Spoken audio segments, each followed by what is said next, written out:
Hi, everyone. I'm here with Jordan Marie Brings Three White Horses Daniel. Jordan is an advocate, the founder of Rising Hearts, and a professional runner. Jordan, thank you so much for being here with us today. Lila Palame, thank you so much for having me.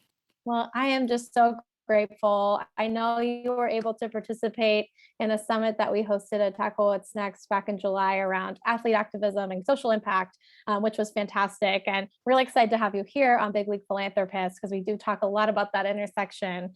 And I just wanted to start by talking about your running career. And I actually recently learned you're a fourth generation runner and your family has had a long legacy in the sport.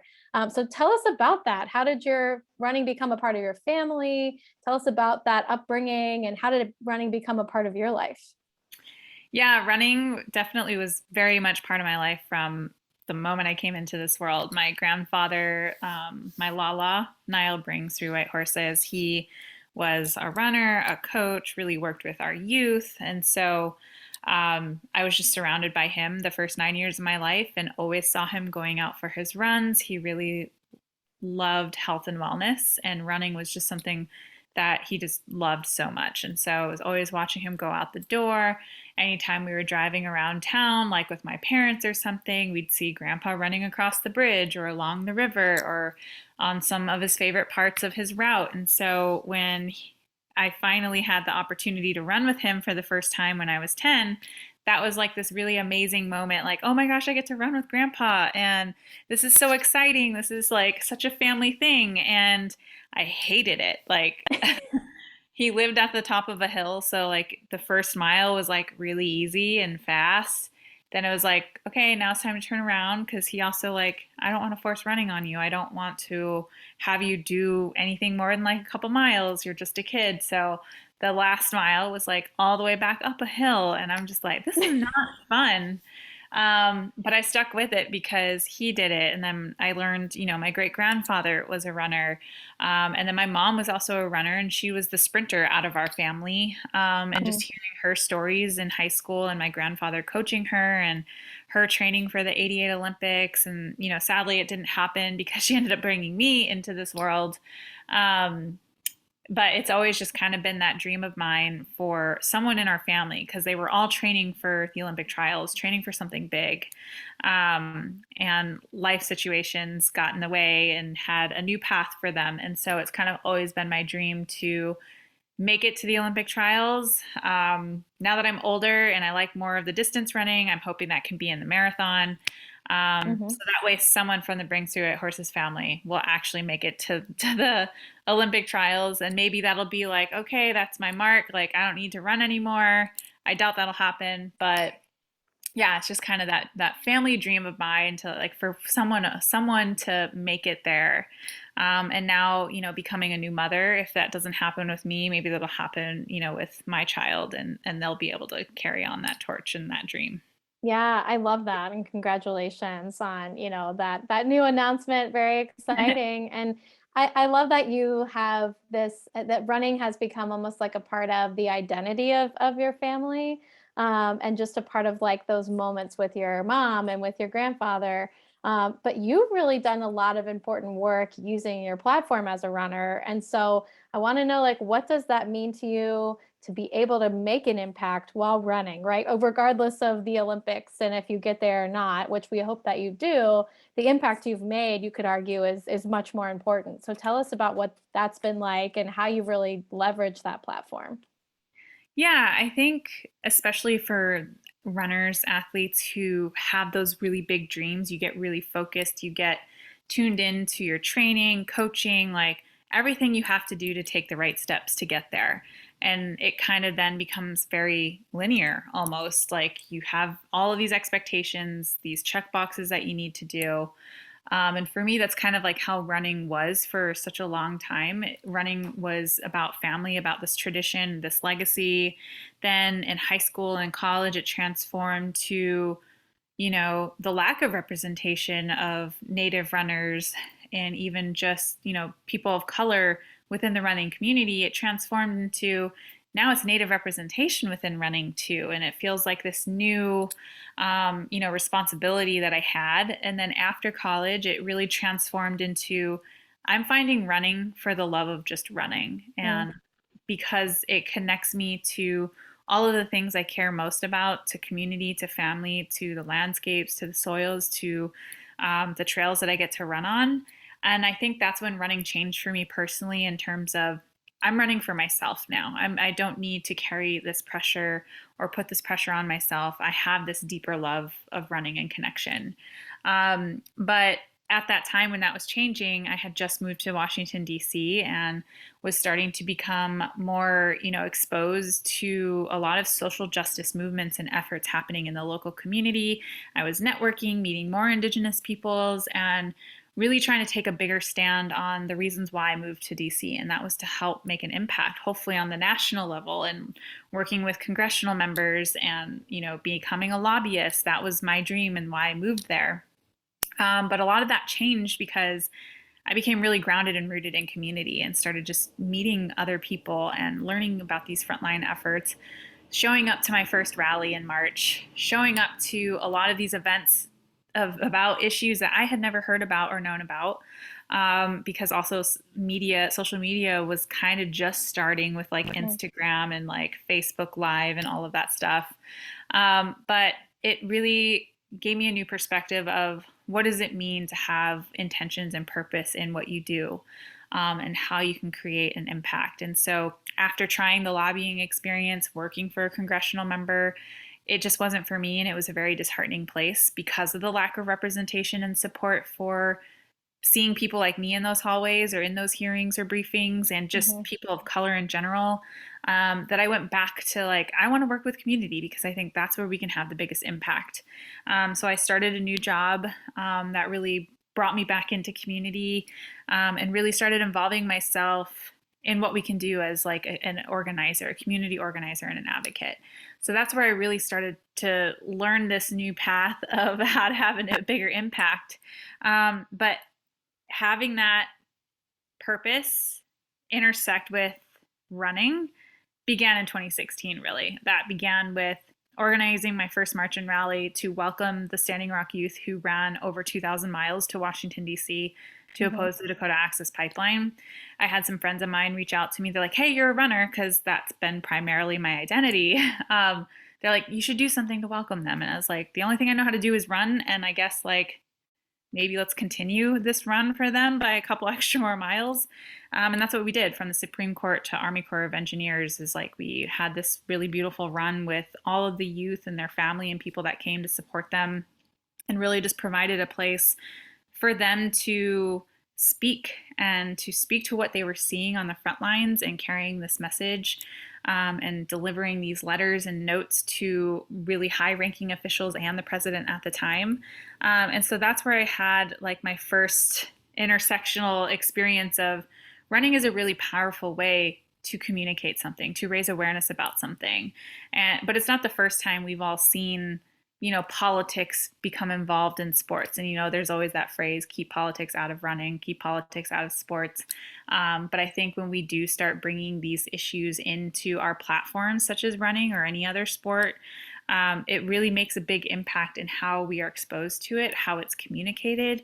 It also is a very inviting place for people who may not have known anything about it to be able to learn about this issue or whatever it is in a very like safe but informative way and a very creative way. So no better way to learn about something than having a conversation with someone while you're running and like setting those intentions and creating that new purpose of how else can I be taking action? What else can I be doing? So up until that point, running was very separate from my advocacy work. I liked having them separate. But as the years were progressing from 2016 to even present day, I saw more prayer runs happening. I started meeting more organizers of those prayer runs and started participating in them and started learning about them, about the right ethics and the protocols of how to go about it, how to do it in the right way. But then it was just a culmination of efforts that led to the Boston Marathon, to me dedicating that marathon to 26 missing, murdered Indigenous women and girls, and just was really kind of fed up with the lack of visibility of our Indigenous issues, of what we're fighting for, not being told, not being seen or heard. That led to me wanting to do a prayer run and kind of giving up on social media, giving up on community organizing, and just trying to run for them and just Mhm. trying to give back in that way. So it's all come together in a very windy, bumpy road, but it's intersected. And now it's just giving my running and how I advocate and how I can speak with those or for those who are no longer here in just a more intentional and purposeful way. Yeah, I mean, I think it's clearly been building to where what you're doing now with Rising Hearts and running for justice. And you mentioned the 2019 Boston Marathon. That clearly was a big moment for you around, painting that red hand on your face, making sure that you paused every mile to, dedicate and pray for each of those 26 different missing or murdered women. Like, what did change after that, and what did you learn? Like, did you see people responding to your message more? Like, how did you see that change? So after I made that decision to do it, I honestly thought no one else would care. I thought maybe my Indigenous community and family will care because this is such a heartbreaking issue in reality in our communities. Hmm. That's very present and visible to us. I honestly gave up on everybody else caring. So when I did share a couple days later the post and the names and why I did this, um, that changed everything. People started, following. People went to the resources that I was sharing about. People were following the organizations or people that I was telling them to go support and to share.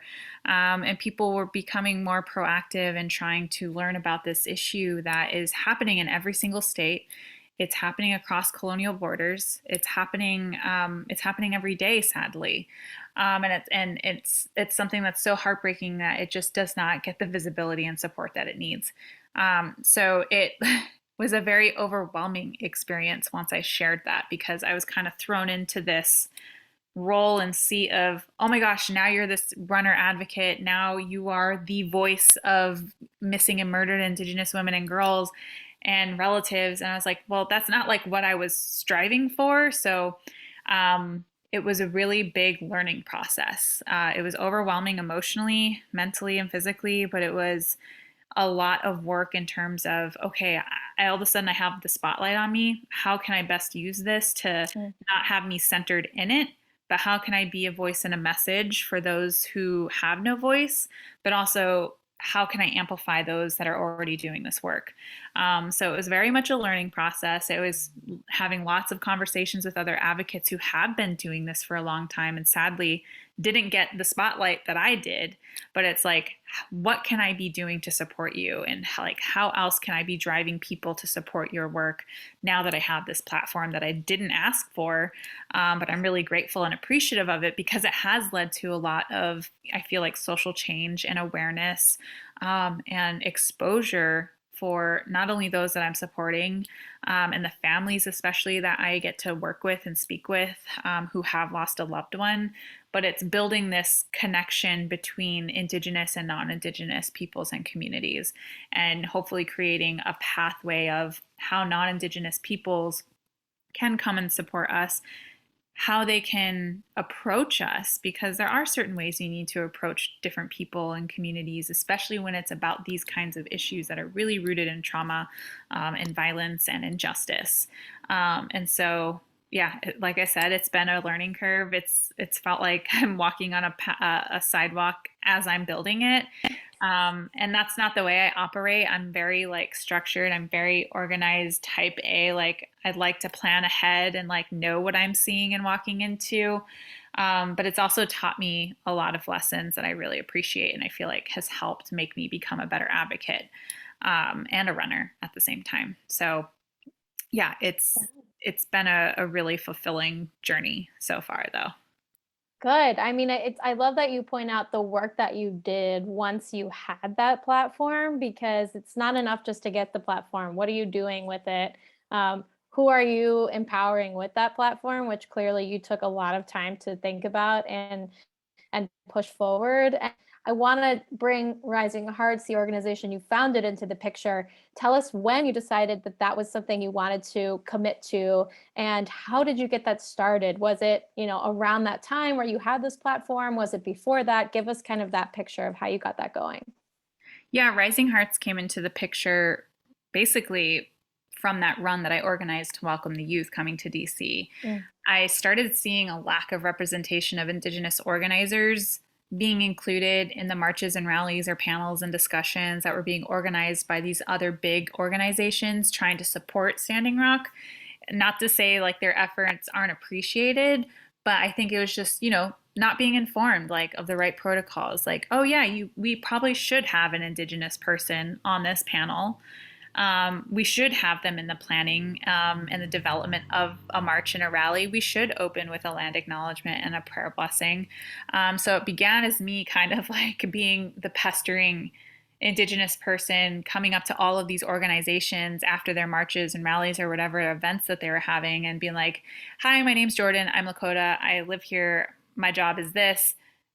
I want to ask you a few questions. And so that's like how this like collaborative movement began in DC. And then it like also introduced me to other Indigenous advocates. So then they already had their kind of cohort together. We started merging together, and then, we co-founded coalitions together, and it just really kind of set the stage of like, how can we be intersectional? How can we show up for each other? How can we be talking to each other? And how can we be doing things in a better and more respectful way?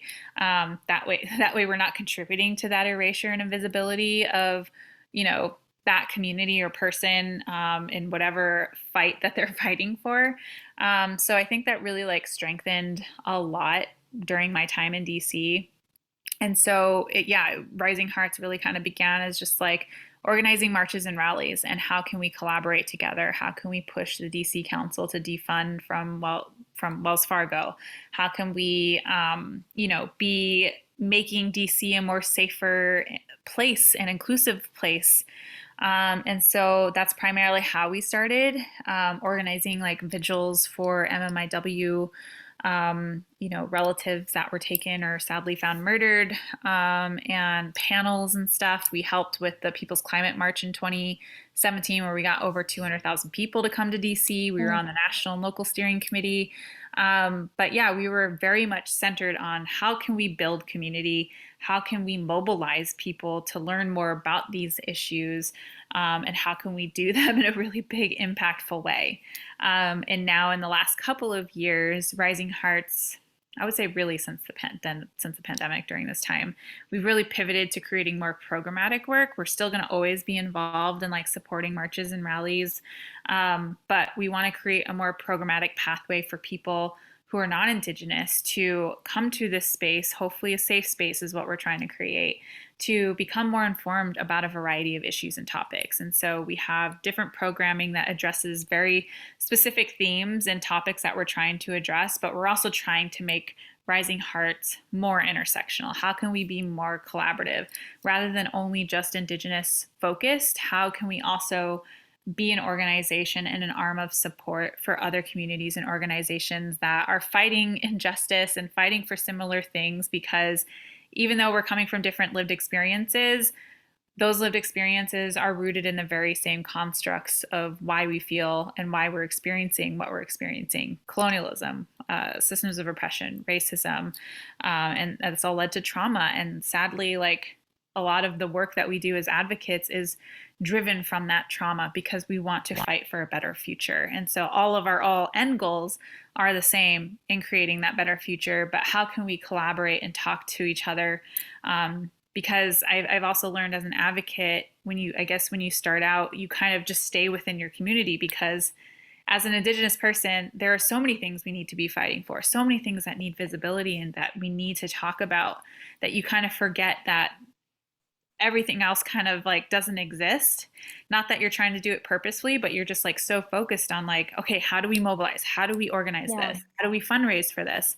That it kind of stops those pathways of communication and like exposure to other people who are experiencing similar things. So, a teaching for me, Mitakuye Yasin, we are all related in Lakota, all my relations, really was kind of like the Lakota or Indigenous version to me of what intersectionality is, because I was raised with, we are never above or below anything. We are equal, and that we are there to protect and to fight for all living beings, not just your own kin and your community, but everything. And that includes people. And that means fighting for those who may not be on the right path, who might be a little bit distracted, or headed down a bad path.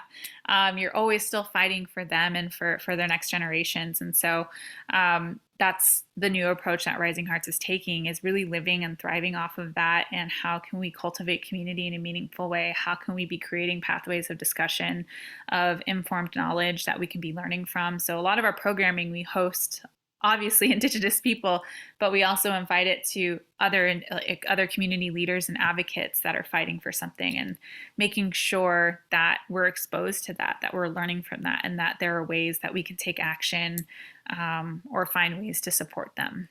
Yeah, the focus on intersectionality, I think, is really important, because you talked about like that tunnel vision you can get when there's just so many problems that you want to solve or that affect your community.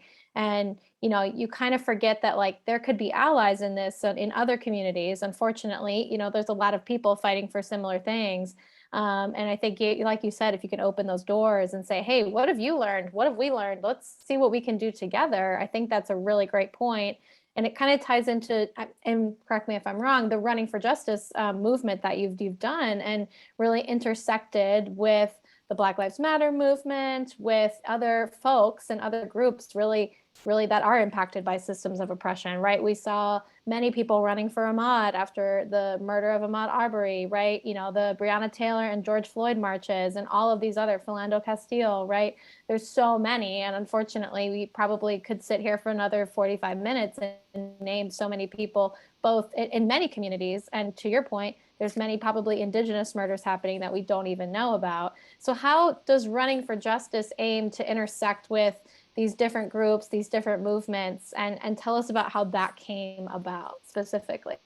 Yeah, I mean, Running for Justice is really to kind of create a movement for missing and murdered Indigenous women and girls. And that was like the first hashtag that I used in my first post after the 2019 Boston Marathon. And now I love that I'm seeing it being used for so many other things, because it's exposed me to other issues that are happening. But my focus transition to expanding beyond just Indigenous peoples, began with Ahmaud Arbery. I am so heartbroken that I never heard about this as being a runner, and the fact that he was running and was literally gunned down by white supremacists. And it wasn't until Kara Goucher had shared, "How did I not know about this?" on Twitter, that I saw that. And I'm just like, damn, like, how did we not know about this? And then that led to the movement of Run for Ahmaud. And, the other virtual run, Finish the Run by 223 Foundation. And so when his run happened during the pandemic last May, that was only a couple days after May 5th, the National Day of Awareness for Missing and Murdered Indigenous Women and Girls and Two-Spirits and Relatives. And I was like, this is just a no better way to have solidarity, between Black and Brown communities right now.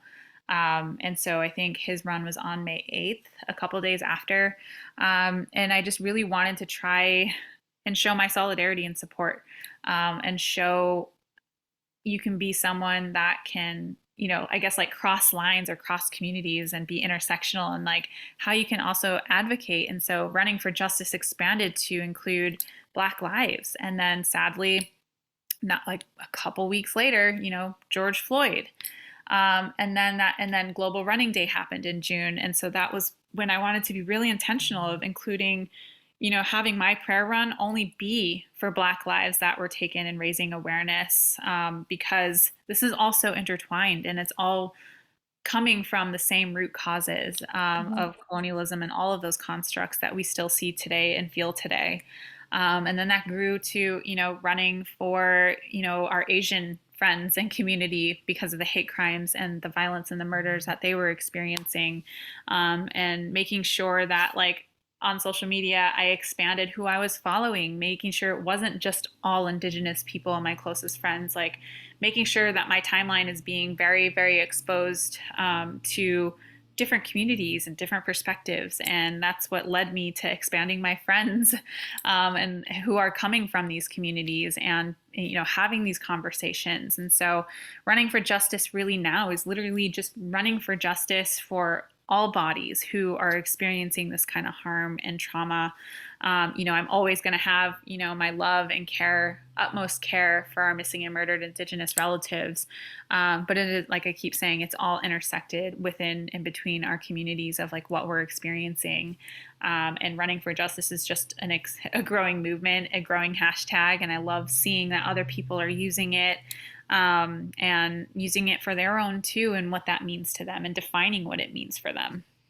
Yeah, I think it's super powerful to see how much, like you said, people are using it. And unfortunately, it's been able to adapt to these new experiences and news that we have. And so I think it's great that you're able to also say, look, I also know that I need to continue to grow and continue to evolve my own following and the people in my own circles. So, I think a lot of people sometimes think like I created it, I have the mission, like we're going to stay here, but it is that ever changing, like, okay, let's expand our thought, let's grow, let's continue to evolve. How can we partner with this? Right. So I think that's a really great a takeaway too, is like you're never done, right? You're always continuing to grow and to learn.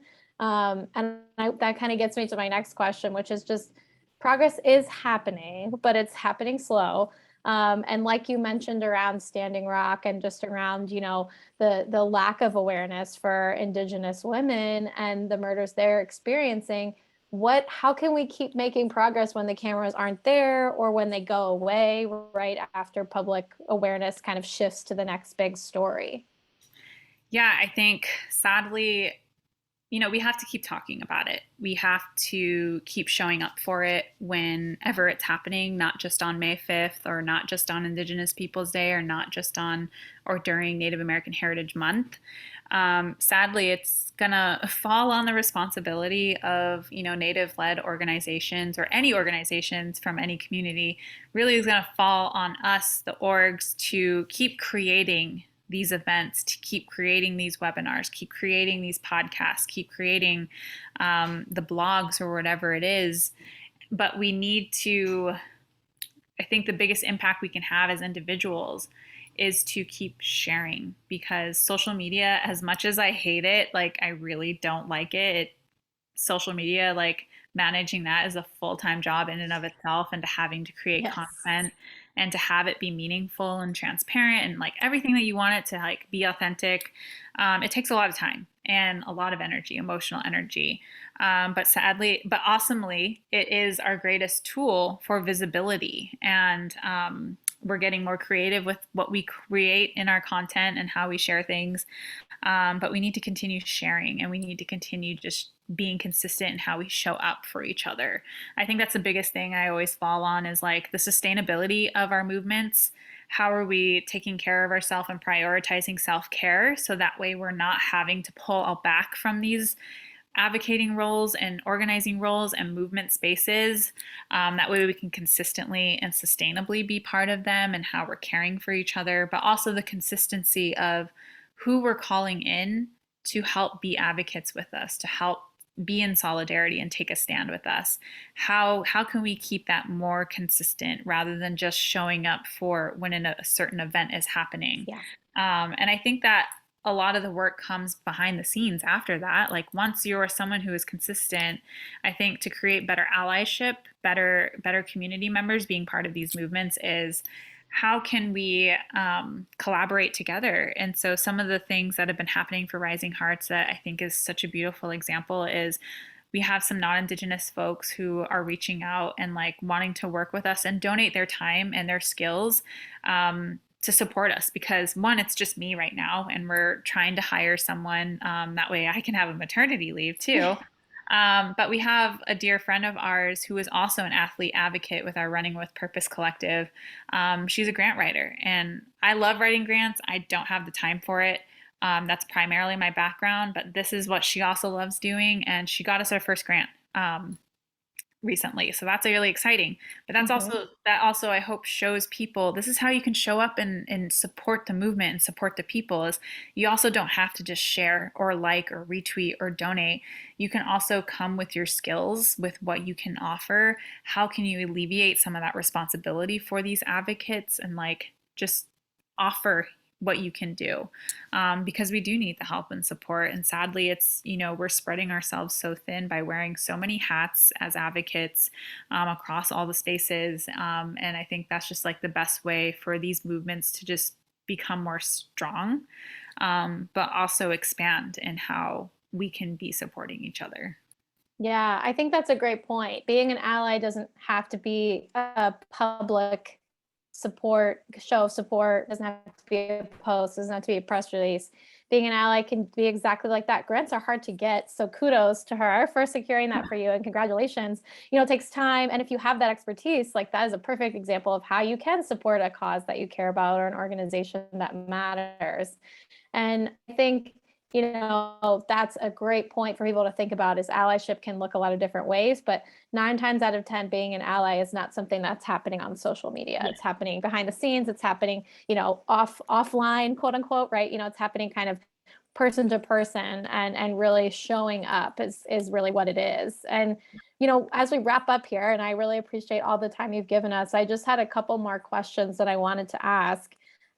This podcast is called The Big League Philanthropist, and really the goal is to show how different philanthropy can look. And so we love to ask everyone that comes on, what does being a philanthropist, that word specifically, mean to you? And what does that look like in your eyes?